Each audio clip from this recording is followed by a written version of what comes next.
দীর্ঘদিন পর প্রকাশ্যে এসেছেন ৭৫-এর সেনা অভ্যুত্থানের মূল নায়ক শরীফুল হক ডালিম, যিনি মেজর ডালিম নামেই সমধিক পরিচিত।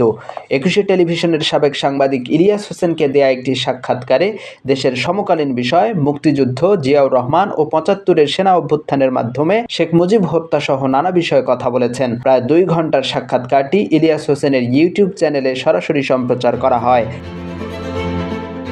সাক্ষাৎকারের শুরুতেই ইলিয়াস হোসেন মেজর ডালিমকে জাতির উদ্দেশ্যে বক্তব্যের আহ্বান জানান। জবাবে মেজর ডালিম বলেন, আজ অনেক বছর পর দেশবাসীকে আমার তরফ থেকে, বিশেষ করে নতুন প্রজন্মের ছাত্র জনতা যারা ফ্যাসিবাদ বিরোধী আন্দোলনে আংশিক বিজয় অর্জন করেছেন, তাদেরকে আমি অভিনন্দন জানাই, তাদেরকে লাল সালাম জানাচ্ছি। তবে বিপ্লব একটা সমাজে, যে কোনো রাষ্ট্রে একটি চলমান প্রক্রিয়া। সেই অর্থে তাদের বিজয় এখনো পুরোপুরি অর্জিত হয়নি, তার জন্য আরও সংগ্রামের প্রয়োজন।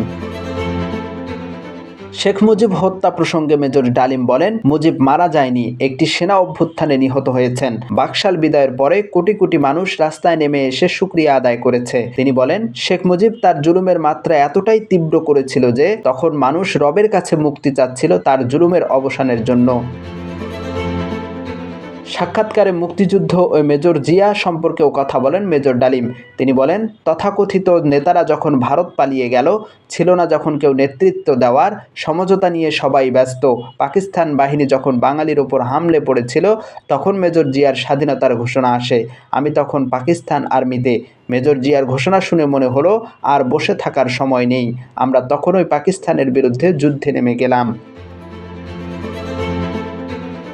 ভারত প্রসঙ্গে এই বীর বিক্রম বলেন, যখন ৭ দফাতে চুক্তি করে নজরুল ইসলাম তাজউদ্দিনকে পারমিশন দেওয়া হলো একটা প্রভিশনাল গভর্নমেন্ট করার জন্য, ৭টা ক্লোজ পড়ে সাইন করার পর নজরুল ইসলাম ফিট হয়ে পড়ে গিয়েছিলেন এটা ভেবে যে আমরা ক্রমান্বয়ে ভারতের একটা করদ রাজ্য অঙ্গরাজ্যে পরিণত হব।